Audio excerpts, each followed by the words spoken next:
Alam naman ng lahat na wala kayong chemistry ni Migs. Marami susuporta sa Mig at kayo sa Miglin. And I am capable of replacing someone lower than me. Kaya, maghanda ka na.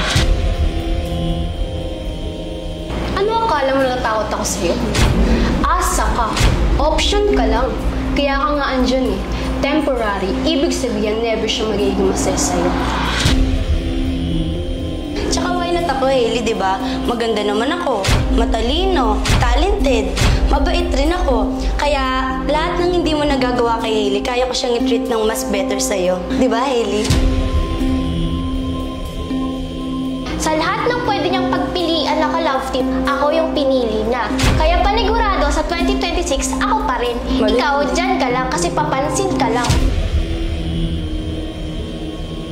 Kaya please, kung gusto mo maranasan yung mga bagay na yon, ako na piliin mo. Tignan si Angel, di ka nga kayang suportahan yan sa mga bagay na ginagawa mo. Well, nandito ako para maging professional. Hindi katulad mo, parang nandito ka lang para mapaibig si Cassie. Well, good luck na lang sa'yo. Baka umaasa ka lang sa wala. Yana, I know that I can do better than you and I can treat Brion better than you do. Kaya, Brion, dapat ako ang piliin mong maka-love team sa 2026. Kung